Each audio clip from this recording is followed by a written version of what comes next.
Hello and welcome. Thank you for joining me. In this video, we're going to be talking about miscarriage support. There is so much to cover, and I don't want to overwhelm anybody because I know at this time there's already so much to take in. So I want to outline what we're going to cover in this video, and then you can utilize the video however you need. There's timestamps in the description box, so you can click to whatever part you need right now. So my name is Lauren, and I lost two babies in 2015? It was Thanksgiving Day, and I just remember I was in the middle of a miscarriage, and nobody around me knew. I knew that the baby was no longer alive, but it was still inside of me. And there I was sitting with that, and some people knew that I was pregnant, and they were still congratulating me, and I just felt it wasn't the right time to share with everybody. So if you're in this position that I was in, maybe it's a holiday and it's just you don't know how to carry it all, I'm here with you. And I wish that I could just jump through the screen and give every one of you a giant hug, but you've got this. We're in this together. All right, let's jump right into it because we got a lot to cover. One, we're going to cover completing your miscarriage. We're going to talk about different terminology you might hear and what they mean, and how to complete the miscarriage, whether at home or in the hospital.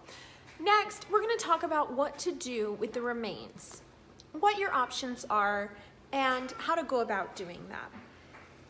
Third, we're going to talk about your physical recovery.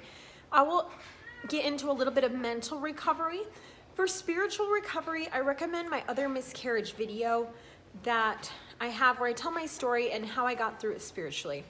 And finally, we will talk about acknowledging the little life that was inside of you, some things you can do to acknowledge this moment in your life. So again, you can watch this video all the way through, but do not be overwhelmed by all the information. Take the information you need right now, leave the rest. Let's talk about a little bit of the terminology.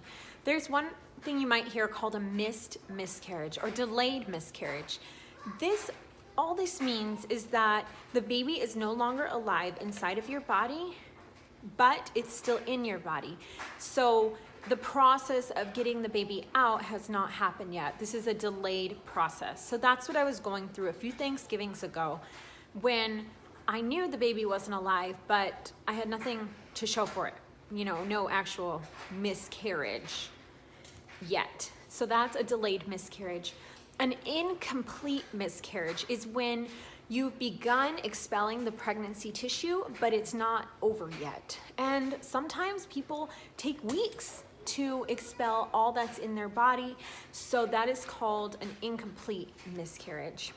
Now, miscarriage can take weeks if it goes about naturally. Some people choose to go a hospital route so as to expedite the process. There are also herbal methods to expedite the process as well.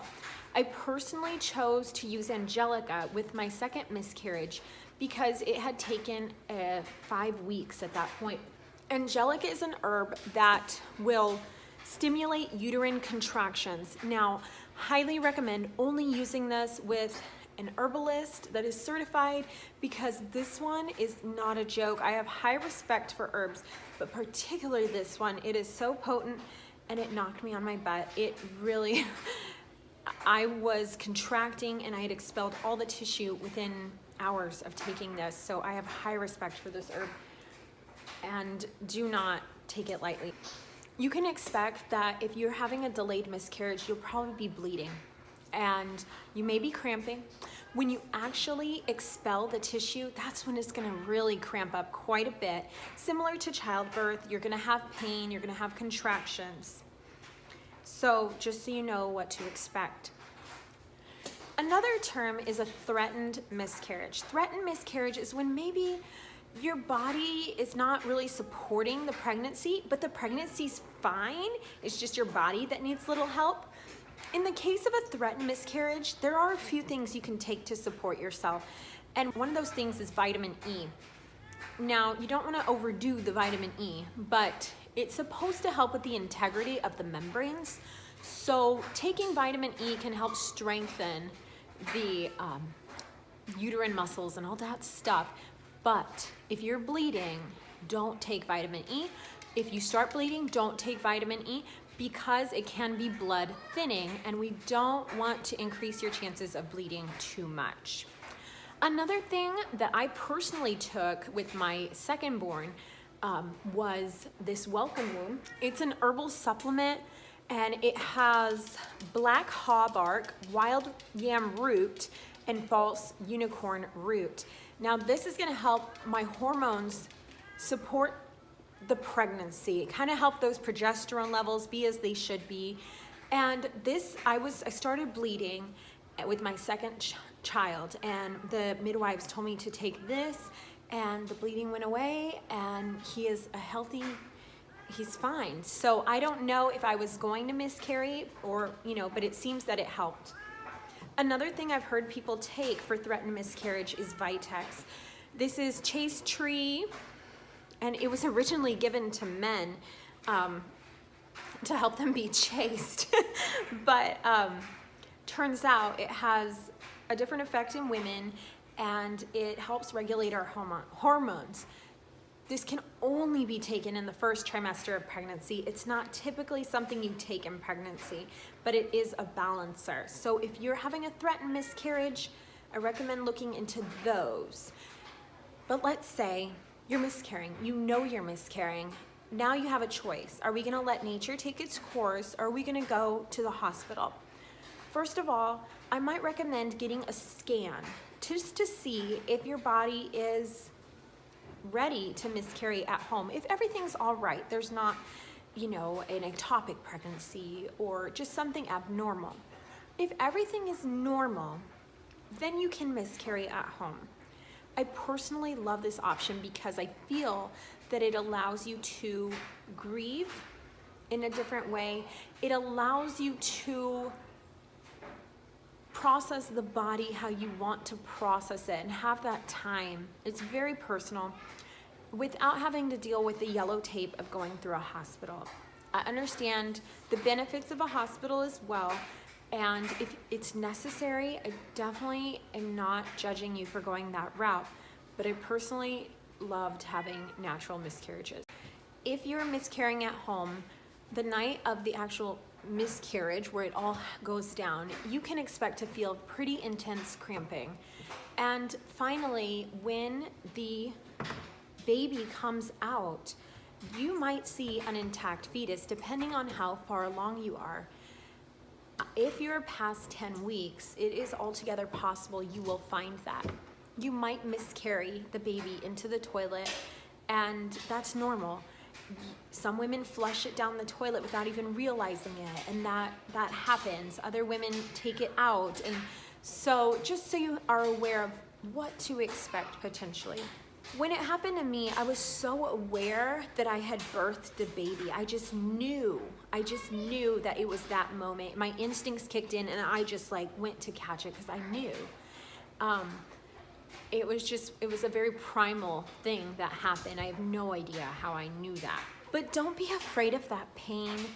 I know it's so miserable because your baby is not alive. It is so miserable to go through the process of birthing, but there is something healing in that moment too. It's like uniting and surrendering to what really happened and just going through that process of releasing and letting go. So I found it very cathartic to go through that pain. You may notice blood clots. Don't be alarmed if you notice blood clots. You don't want to see that for too long. If you see huge blood clots, you definitely want to let somebody know. But I think golf ball size, up to golf ball size that night is normal.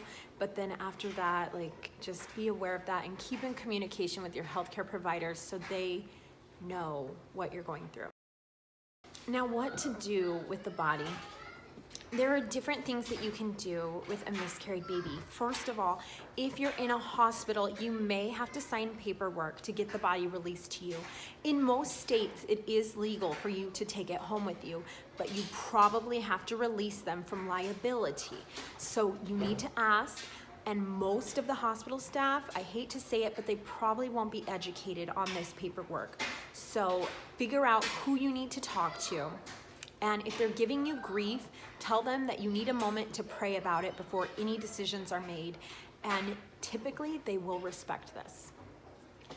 If you're at home and you have the body, you can go ahead and clean it up how you want and then package it in some way. You can put it in a bag and then in a box and then in the freezer. That's what I did. There are specific particular ways you can do it if you want to preserve the integrity of the body.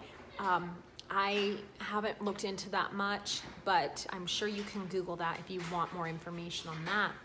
Some women choose to bury their babies in their backyard, or maybe they plant a tree in honor of their miscarried baby. I love that. I have a tree that we planted our baby by, and I really like looking at the tree and remembering the life that was there for such a short time. Other people go through cemeteries. Sometimes they have an area for miscarried babies. This is going to be a more expensive option. I found that when I called them and I was trying to figure all this out, it was so overwhelming and cost prohibitive that I just didn't even want to mess with it.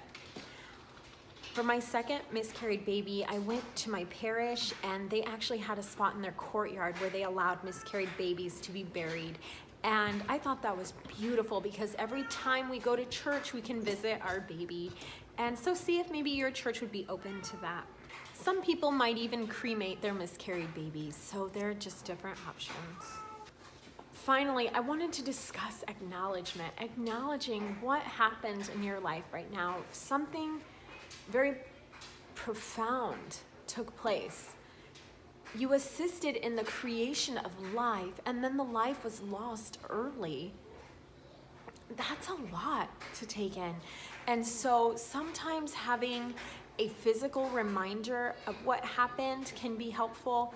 This piece of jewelry I think is so sweet. It's a little bean, and the bean represents a small, tiny life inside. So I think it's meant more for pregnancy, but I love the idea of having something like this for infant loss because you can just have something to commemorate the little life. When I miscarried, I was given something called a miscarriage box, and this ministry is amazing. If you don't have one at your church, start one because this is so cool. I'm going to take you through the miscarriage box just briefly. I have a miscarriage box for each little baby. So this is Rose's miscarriage box. And it says, there's no footprint too small that it cannot leave an imprint on this world. And you can make these out of these photo boxes like they did, but you can even do like the short ones. I've seen them with little ones. You can make them out of anything really. And it's just really the thought that counts, right? So in each miscarriage box was a little candle, and we like to take our candle out on the month that the babies were born sleeping. We take our candle out. So Rose is November. So we have our candle out right now and honoring Rose, and we can just think about her and talk about her. So that's really good, and the kids really like that physical reminder. Also in this miscarriage box, they put a little card that says, we are praying for your family. May God be your source of strength. We also got a Saint Gianna HolyCard, and she's just a wonderful saint for wives and mothers. If you haven't heard of Saint Gianna, just briefly, she was a physician, and they found out that her life was going to be compromised by having her baby. She was pregnant, and that they could abort the baby and her life would be spared, and she said no, and so she ended up dying. And so she's just a really good one to pray with when you're dealing with mother stuff. Also in this miscarriage box was this teeny tiny rosary, kind of just to represent the tininess of the baby. They also, which is long gone, but they put snacks in here and hot tea bags, like just really nice tea bags. And this is an image. It says, "The one who never left home, the first human face to joyfully greet you in the kingdom shall be that of your unborn child, Father Bob Hunt." That gets me still. Oh. "Remember, beloved, as you grieve the loss of the life within, that such life began as one with God, and there it shall remain, growing in the arms of the Creator for all eternity." Eternity, like this is, it feels like so quickly they're taken away from us, but this is an eternal soul, guys. Woo. So this video is less about the spiritual, but like, that's pretty amazing. And then finally, they had a certificate of life. And on this certificate of life, it says, "This is to acknowledge the brief life of, who lived in the hearts of," and you put your names, "from blank until blank." And so this, I mean, it's just such a simple thing, but it's tangible. It's something that it helps. It really helps. And to have something to give somebody when they are dealing with miscarriage, this is just, it's because sometimes you just really don't know how to support people. But for those of you watching that want to know how to support people, maybe you're not the one in the miscarriage situation, meals and prayers. Yeah. And miscarriage boxes are great. And last but not least, there's a candle in here, which this is separate from the miscarriage box. This candle I got at a miscarriage mass. They were having a mass for any mom who had miscarried the babies, and we all got a candle, one per baby. So I have one for Rose and one for Violet in the other miscarriage box. And we put them on the altar. And something about that mass was so healing for me, because it was like we were all united in it, all the mothers, you know. I had my 2 little candles, and you know, here I am in the depths of my despair, feeling so sorry for myself, and you know, just, it made it go outside of me. It made me bigger than me. It made it bigger than me, because I look over and I have my 2, and I'm like, wow, this is so bad. I had 2 miscarriages. And I look over, and there's a mom, and she's struggling to carry all her candles. She had 8 candles, 8 little souls. And it gave me a gratitude. I wasn't alone. And my babies weren't alone either.